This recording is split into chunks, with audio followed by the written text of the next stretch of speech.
राजस्थान में पिछले 2-3 दिन से बुरी खबरें आ रही थी राष्ट्रीय लोकतांत्रिक पार्टी के लिए, और एक अच्छी खबर निकलकर आज सामने आई है। खबर ये है कि कांग्रेस एवं आरएलपी के बीच में गठबंधन की बात हो चुकी है और बात बन चुकी है, और कल नागौर की सीट पर कांग्रेस और आरएलपी के साथ गठबंधन को लेकर आधिकारिक घोषणा कर देंगे। और कांग्रेस के कल सीईसी की बैठक होनी है और इस बैठक में इस गठबंधन पर मोहर भी लग जाएगी और इसका आधिकारिक ऐलान भी कल ही होगा। और राष्ट्रीय लोकतांत्रिक पार्टी के समर्थकों के बीच ये चर्चा अब शुरू हो चुकी है और आरएलपी के समर्थकों को एक तरीके से इसका इशारा भी मिल चुका है। और पिछले 2-3 दिनों से राष्ट्रीय लोकतांत्रिक पार्टी जो लगातार झटके खा रही थी, इन झटकों से अब राष्ट्रीय लोकतांत्रिक पार्टी यानी एक बार फिर उभर जाएगी ऐसा लगता है। और गठबंधन को ऐसे लेकर भी ये जानकारी निकलकर सामने आ रही है कि ये गठबंधन जो नागौर की सीट पर होगा उस पर हनुमान बेनीवाल खुद ही चुनाव लड़ेंगे। और इस गठबंधन को लेकर होगा शायद कांग्रेस से इस लेकर भी ये चर्चा करी है कि उम्मीदवार कौन होगा, और उम्मीदवार के तौर पर अब खुद हनुमान बेनीवाल का नाम भी सामने निकल कर आ रहा है। और आप सबको ये बताते कि पिछले जो 20 दिनों के आसपास हनुमान बेनीवाल लगातार दिल्ली में डटे हुए थे, और इसी बीच राष्ट्रीय लोकतांत्रिक पार्टी के संगठन के तौर पर जो बड़ा नुकसान भी हो चुका है। कांग्रेस एवं बीजेपी दोनों पार्टियों के ही नेता आरएलपी को तोड़ने में कोई कसर नहीं छोड़ी है, लेकिन फिर भी हनुमान बेनीवाल नागौर की सीट को लेकर लगातार डटे रहे और अपने ही फेवर में वही समीकरण बनाने में कामयाब हो गए। अब ऐसा ही लग रहा है और बात निकलकर ये सामने आ रही है कि गठबंधन को लेकर सहमति बन चुकी है और आधिकारिक रूप से इसका ऐलान भी हो जाएगा। अब गठबंधन के किन शर्तों पर हुआ है, क्या केवल लोकसभा चुनाव को लेकर गठबंधन हुआ है या सारी चीज़ें कल ही सब आधिकारिक बातें सामने निकलकर आ जाएगी, तभी इसकी पुष्टि भी हो जाएगी। फिलहाल आरएलपी के समर्थकों के लिए इस बात का इंतजार कर रहे हैं कि कब इसकी आधिकारिक घोषणा की जाएगी, लेकिन कल राजनीतिक गलियारों से ये चर्चा जोर पकड़ने लगी थी कि हनुमान बेनीवाल की पार्टी जो आरएलपी है वो पूरी तरीके से जाएगी, टूट चुकी है। लेकिन जो अब खबर निकल कर आई है, इससे पहले सब कुछ हो चुका था। कल तो केवल उस काम को अंजाम दिया गया था। बता भी दें कि अब निकल कर सामने आ रही है धीरे धीरे, ये भी खुलासे अब धीरे धीरे हो रहे हैं कि हनुमान बेनीवाल को करीब के 1 सप्ताह से इस बात का आवाज़ था कि पुखराज गर्ग और अमिताराम बेनीवाल दोनों ही अब उनके हाथ से सिटक चुके हैं, निकल चुके हैं। ये बात पता होने के बावजूद भी उन्हें दिल्ली में अपना डेरा डाला रखा और नागौर की सीट पर उन्हें फोकस कर रहे थे।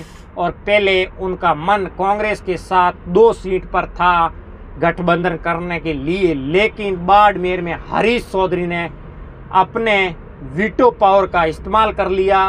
न केवल वीटो पावर का इस्तेमाल किया, बल्कि साथ में ही आरएलपी के बड़े नेता को भी तोड़ लिया और उस नेता को भरोसे हनुमान बेनीवाल को 2 सीट कांग्रेस से मांग रहे थे।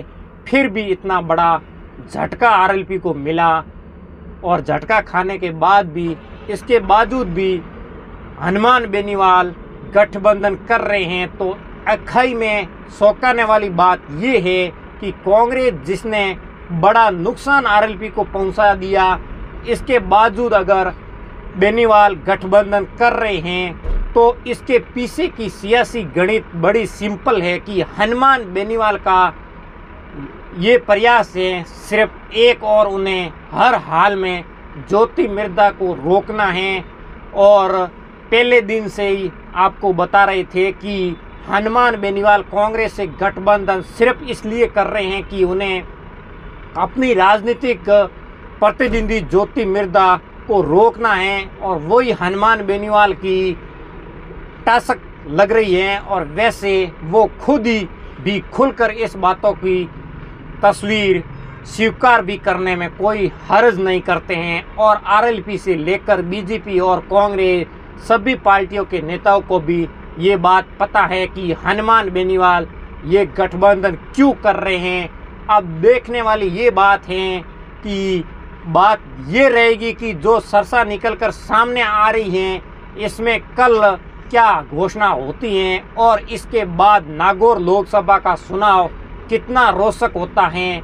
और अब राष्ट्रीय लोकतांत्रिक पार्टी का और कांग्रेस का गठबंधन होता है, और उसके बाद हनुमान बेनीवाल क्या बाड़मेर जैसलमेर के अंदर अमेदाराम बेनीवाल के लिए प्रचार करने आएंगे या नहीं आएंगे, ये भी बहुत बड़ी बात है। क्योंकि राष्ट्रीय लोकतांत्रिक पार्टी को कांग्रेस ने तोड़ने का सबसे बड़ा काम बाड़मेर जैसलमेर में ही किया है। क्योंकि बाड़मेर के लिए हनुमान बेनीवाल के भाई मानने वाले अमेदाराम बेनीवाल ही थे, और उनको पार्टी ने तोड़कर कांग्रेस में शामिल कर दिया। और अभी राष्ट्रीय लोकतांत्रिक पार्टी और कांग्रेस का गठबंधन तय हो चुका है।